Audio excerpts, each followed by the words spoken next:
While inspecting the front lines, General Patton approached a young soldier gripping his rifle, a worried look on his face. Trying to reassure him, Patton asked, "Son, do you know who I am?" The soldier straightened up and replied, "Yes, sir. You're General Patton, sir." Patton nodded and continued, "And do you know what I do?" The soldier thought for a moment and then said, "Yes, sir. You make all the tough decisions, sir." Patton smiled, patted him on the shoulder and said, "That's right. And right now, I've decided you're going to win this fight." The soldier, still tense, responded, "Well, General, I just hope the enemy agrees with you." During an inspection, General Patton suddenly stopped in front of a young private and asked, "Son, if you're out in the field, low on ammo, surrounded, and have no way of calling for backup, what do you do?" The private thought for a moment, then replied, "General, I'd be wondering where you were while we were surrounded, sir." Patton let out a short laugh, then said, "Well, son, if you're surrounded and can't see me, that just means I'm already behind enemy lines, showing them what real trouble looks like." The private grinned and replied, "Yes, sir, but I just hope the enemy general doesn't ask the same question and give the same answer you just did, sir." General Patton caught a private snoozing under a jeep. "Soldier, are you napping or inspecting that axle with your eyelids?" Johnson jolted awake. Sir, just tactical rest." Patton crossed his arms. "Tactical rest? Is that a new training manual, or did you just write it during your nap?" Johnson replied confidently, "Sir, it's a secret technique. Helps you fight better after dreaming of victory." Patton raised an eyebrow. "What if you dream of defeat instead?" Johnson grinned sheepishly. "Sir, if dreaming can't help me find victory, then I'll just double my efforts with a different dream." With a smirk, Patton said, "Well, maybe you should work in the staff.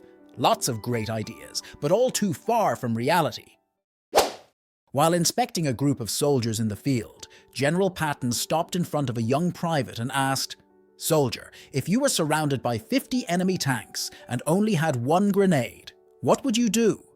The private confidently replied, "General, I'd just ask them to lend me 49 more grenades to make sure it's a fair fight." Patton raised an eyebrow, then smirked. "Well, soldier, if they agree to that, I'll promote you to chief negotiator." During an inspection, General Patton visited an infantry camp. Noticing a jeep with mud-covered tires but no tracks on the ground, he asked the nervous young soldier, "Private, this jeep was just used, wasn't it?" The young soldier, sweating profusely, quickly replied, "Yes, sir. We just drove it through a muddy road." Patton glanced at the mud on the tires and then back at the clean ground, asking with suspicion, "Then why are there no tire tracks on the ground?" The young soldier stared down for a moment, and then a flash of inspiration struck him. He quickly responded, "Sir, our jeep goes so fast that the mud doesn't have time to hit the ground."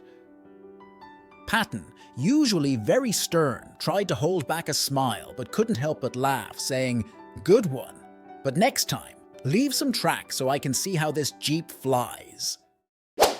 General Patton arrived at the artillery range, keenly inspecting the crew as they prepared to fire their artillery piece. "You boys ready to make some noise?" he called out. "Yes, sir. We're locked and loaded," a sergeant responded enthusiastically. Patton nodded approvingly. "Good. Fire at will." At that moment, a private looked up, confusion written on his face. Sir, whose will?" Patton paused for a moment, then smirked. "In the army, son. Will is anyone standing on the wrong side." General Patton approached a young soldier standing at attention and asked, "Son, if one of my orders sent you to the death, would you obey it?" The soldier took a deep breath and replied loudly, "Sir, if it was an order from you, I'd go so fast I'd probably beat the Grim Reaper himself to it." Patton nodded and said, "Good answer, soldier. Just remember, if you do outrun him, try to bring back a souvenir." While inspecting his troops in the field, General Patton noticed a soldier standing a bit too relaxed for his liking. Marching over, Patton barked, "Soldier, why aren't you standing at attention?" The soldier quickly straightened up but nervously replied, "Sir, I'm sorry, sir. It's just that I was, practicing to look casual for when the war is over, sir."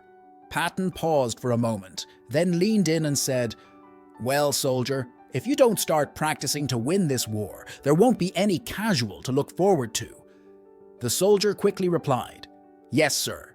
But if I start practicing to win as hard as you, sir, they might promote me to general too fast, and then who would be left to follow orders?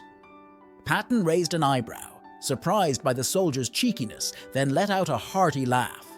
Well, soldier, if you can handle the pressure, maybe we could use a few more generals with a sense of humor around here. General Patton was strolling around the camp with a pensive expression when he suddenly stopped and turned to a young soldier nearby. Soldier, do you know why the chicken crossed the road? He asked. The soldier, caught off guard, stammered. Because it was a soldier too, sir. It had to cross the road on command without asking why, sir. Patton raised an eyebrow, then gave a rare smile. Now that's the answer I was looking for. General Patton came across a soldier carefully painting a red stripe down the side of his helmet.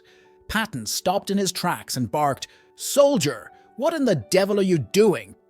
Calmly, the young soldier replied, General, it's advanced psychological warfare. Patton frowned. Psychological warfare? That stripe's a bullseye. The soldier nodded confidently. Exactly, sir. The enemy will aim at my helmet, but by then I'll have ducked. It's all about misdirection. Patton stared for a moment, then burst out laughing. You've got guts, son.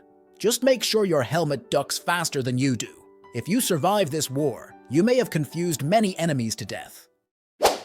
General Patton, famed for his leadership and unique personality, always wore his helmet.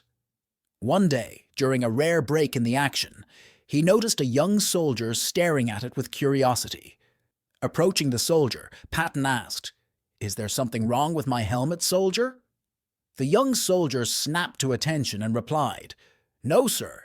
It's just that your helmet seems to have more dents than anyone else's.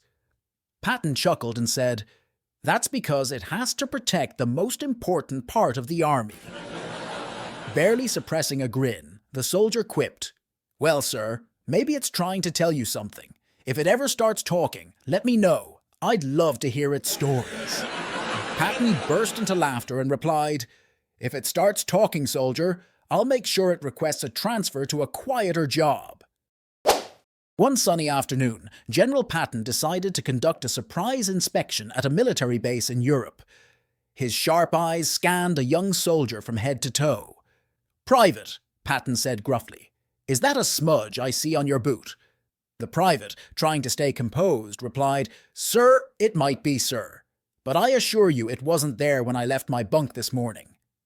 Patton raised an eyebrow. Is that so? Are you telling me the dirt just decided to jump on your boot while you were marching here? The private immediately responded loudly. Sir, with all due respect, I think the dirt heard you were coming and wanted to see the legendary General Patton for itself. Patton stared at the private for a moment. Then, to everyone's surprise, a smile appeared on his usually stern face. He chuckled and said, That's clever, Private, but next time, tell the dirt I'm not giving autographs.